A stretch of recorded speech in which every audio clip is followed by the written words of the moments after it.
नमस्कार मित्रों, मैं संजीव गोचर आज फिर हाजिर हूँ आपके सामने एक नई सूचना और नई जानकारी के साथ। मित्रों, राजस्थान अध्ययन कक्षा 9 की इस बुक के वीडियो सीरीज़ में हम आज शुरू करने वाले हैं राजस्थान की कला एवं संस्कृति। इससे पहले हम 28 वीडियोज़ अपलोड कर चुके हैं, जिसमें प्रथम 18 वीडियोज़ में राजस्थान के इतिहास को कवर किया हमने, और उसके बाद 19 से 28 तक जो वीडियोज़ थे उनमें हमने राजस्थान के भूगोल को कवर किया। अब हम लेने वाले हैं राजस्थान की कला एवं संस्कृति।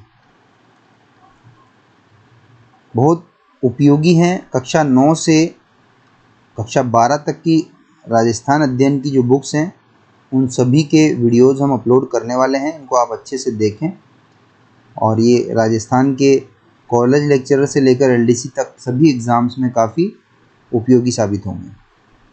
चलिए शुरू करते हैं। राजस्थान को सांस्कृतिक दृष्टि से भारत के समृद्ध प्रदेशों में गिना जाता है। बीच बीच में मैं जो आपको इम्पोर्टेंट बताता हूँ आप उनको नोट करते चलिएगा। संस्कृति एक विशाल सागर है जिसे संपूर्ण रूप से लिखना संभव नहीं है। संस्कृति तो गांव-गांव, ढाणी-ढाणी, चौपाल, चबूतरे, महल, प्रासादों में ही नहीं, वह तो घर घर जन जन में समाई हुई है। तो संस्कृति को अगर परिभाषित करें तो संस्कृति किसी भी निश्चित भौगोलिक क्षेत्र में पाए जाने वाले वस्तुओं, मकानों, अवशेषों, रीति रिवाजों, तौर तरीकों, रहन सहन आदि का एक सामूहिक अभिव्यक्ति है। ठीक है, इसमें सभी शामिल है।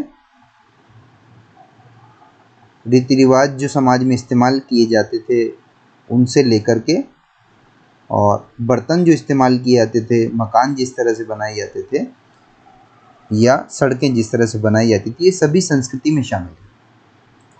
राजस्थान की संस्कृति का स्वरूप रजवाड़ों और सामंती व्यवस्था में देखा जा सकता है। फिर भी इसके वास्तविक रूप को बचाए रखने का श्रेय ग्रामीण अंचल को ही जाता है। बिल्कुल, ग्रामीण अंचल से ज़्यादा छेड़छाड़ नॉर्मली नहीं होती है। ठीक है, जहाँ आज भी ये संस्कृति जीवित है। संस्कृति में साहित्य और संगीत के अतिरिक्त कला, कौशल, शिल्प, महल, मंदिर, किले, झोंपड़ियाँ, इन सब का भी अध्ययन किया जाता है, जो हमारी संस्कृति के दर्पण हैं।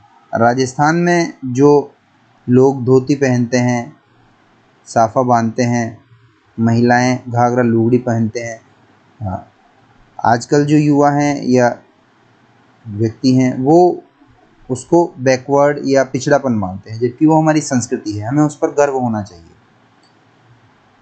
अगर कोई आईएएस है तो ऐसा नहीं है कि वो धोती नहीं पहन सकता, क्योंकि वो उसकी संस्कृति है। उससे गर्व होना चाहिए, उसको उस पर उसको आगे लाना चाहिए। ठीक है, तो ये हमारा सभी का दायित्व है कि हम हमारी संस्कृति से शर्मिंदा ना हो और उसका भी महत्व समझें। हमारी पोशाक, त्यौहार, रहन सहन, खान पान, तहजीब, तमीज सभी संस्कृति के अंतर्गत आते हैं। थोड़े शब्दों में कहा जाए तो मनुष्य को मनुष्य बनाती है संस्कृति। ऐतिहासिक काल में राजस्थान में कई राजपूत वंशों का शासन रहा। यहाँ सभी शासकों ने अपने राज्य की राजनीतिक एकता के साथ साथ साहित्यिक और सांस्कृतिक उन्नति में योगदान दिया। हर राजा के दरबार में विद्वान, कलाकार, कवि ये हुआ करते थे। 11वीं शताब्दी में उत्तर पश्चिम से आने वाली आक्रमणकारी जातियों ने 11वीं शताब्दी में इसे नष्ट करने का प्रयास किया। देखिए, 1025 ईस्वी में महमूद गजनवी का आक्रमण हुआ था सोमनाथ के मंदिर पर गुजरात में, और उसके भी पहले 712 ईस्वी में सिंध पर आक्रमण किया था मोहम्मद बिन कासिम ने। ये पहला विदेशी आक्रमणकारी माना जाता है। ठीक है, इसके भी पहले अगर बात करें तो बैक्ट्रियाई आक्रमणकारी डेमेट्रियस वो हुए थे, पर नॉर्मली राजस्थान में इसे माना जाता है। सिंध का राजा उस समय दाहिर था, दाहिर, और पहला जोहर हुआ था उस टाइम इसकी पत्नी रंगा देवी के द्वारा। और 11वीं शताब्दी में उत्तर पश्चिम से आने वाली आक्रमणकारी जातियों ने इसे नष्ट करने का प्रयास किया, परंतु निरंतर संघर्ष के वातावरण में भी यहाँ साहित्य कला की प्रगति अनवरत रही। मध्यकाल में राजपूत शासकों के मुगलों के साथ वैवाहिक और मैत्री संबंधों से दोनों जातियों में सांस्कृतिक समन्वय और मेल मिलाप रहा। अकबर ने जब राजा भारमल की पुत्री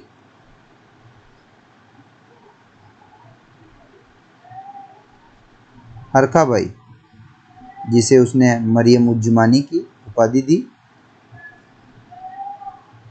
उज्जमानी से विवाह किया, तो उसने एक शर्त रखी हरखाबाई ने कि मैं अपने साथ अपने जो श्रीनाथ जी हैं, मतलब जो कृष्ण भगवान हैं,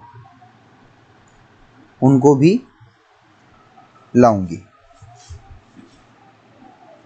तो अकबर ने धर्म सहिष्णुता का परिचय देते हुए और उसे परमिट किया, और उसके महल में वो उस कृष्ण भगवान की पूजा किया करती थी, और इसमें अकबर को कोई आपत्ति नहीं थी।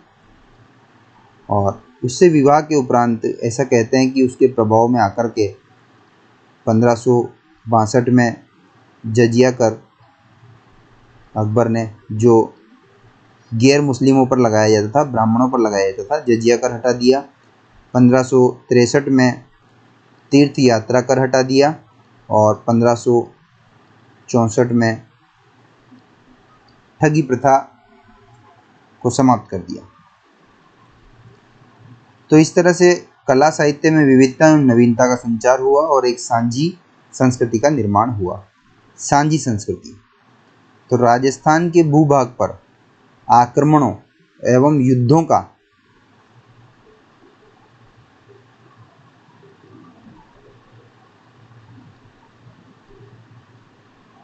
राजस्थान के भूभाग पर आक्रमणों एवं युद्धों का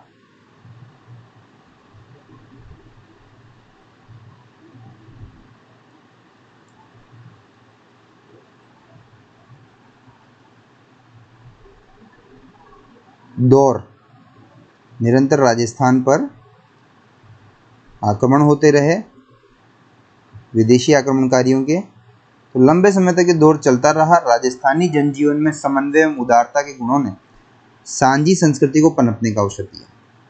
मतलब जो आक्रमणकारी बाहर से आते वो यहाँ की संस्कृति को या तो नष्ट करने का प्रयास करते या अपना लेते। तो राजस्थान में जनजीवन में समन्वय, वो लोग या तो यहीं कर होकर रह जाते या फिर यहाँ की संस्कृति को अपनाते, कुछ अपनी संस्कृति के गुणों को राजस्थानी संस्कृति में मिक्स करते। तो इसी उदारता और समन्वय के गुण ने एक सांझी संस्कृति को पनपने का अवसर प्रदान किया। और धार्मिक सहिष्णुता के परिणाम स्वरूप अजमेर में ख्वाजा मोइनुद्दीन चिश्ती की दरगाह में हिंदू मुस्लिम एकता के दर्शन होते हैं। तो ख्वाजा मोइनुद्दीन चिश्ती की दरगाह कहाँ पर है? अजमेर में है। और ये संत मोहम्मद गोरी के साथ 1191 और 1192 में जो तराइन के युद्ध हुए थे, मोहम्मद गोरी और पृथ्वीराज चौहान या पृथ्वीराज तृतीय के बीच, तो ये ख्वाजा मोइनुद्दीन चिश्ती उस मोहम्मद गोरी के साथ भारत आए थे।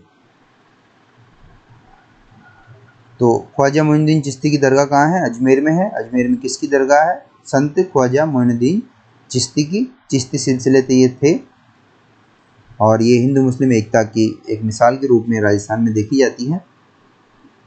और पोखरण जैसलमेर में रामदेवरा में जो समाधि है रामदेव जी की, लोक संत रामदेव जी की, वहाँ पर भी मेला भरता है, और वो भी एक सांप्रदायिक सद्भाव के मेले के रूप में जाना जाता है। यहाँ सभी धर्म के अनुयायी एकत्र होते हैं, इबादत या प्रार्थना करते हैं, मन्नत मांगते हैं। लोक देवता गोगा जी, रामदेव जी के समाधि स्थल पर सभी धर्मानुयायी अपनी आस्था रखकर सांप्रदायिक सद्भावना का उदाहरण प्रस्तुत करते हैं। ठीक है, ये गोगा जी और रामदेव जी की समाधियां भी सांप्रदायिक सद्भाव के लिए जानी जाती हैं। राजस्थान के सामाजिक जीवन यथा खान पान, रहन सहन, आमोद प्रमोद और रस्मों रिवाजों में सर्वत्र हिंदू मुस्लिम संस्कृति का समन्वय हुआ है। ये कंटेंट बहुत अच्छा है RS मेंस एग्जाम के लिए। ठीक है, जिस तरह से इसमें शब्दों का प्रयोग किया है, तो RS मेंस एग्जाम की तैयारी करने वाले अभ्यर्थी इसको लिख सकते हैं, इसका प्रिंट आउट इस पेज का ले सकते हैं।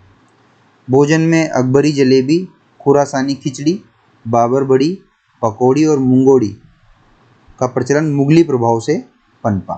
मुंगोड़ी जो हम घर में खाते हैं, मुंगोड़ी, पकौड़ी, ये मुगली प्रभाव से ये प्रचलित हुए। ध्यान रखने वाली बात है, बाबर बड़ी, पकौड़ी, खुरासानी खिचड़ी, अकबरी जलेबी। परिधानों में मलमल, मखमल, नौरंगशाही, बहादुर शाही कपड़ों का प्रयोग हुआ। तो इन किसको नोट करिएगा, मुगली प्रभाव है इसमें। भोजन में अकबरी जलेबी, खुरासानी खिचड़ी, बाबर बड़ी, पकौड़ी और मुंगोड़ी।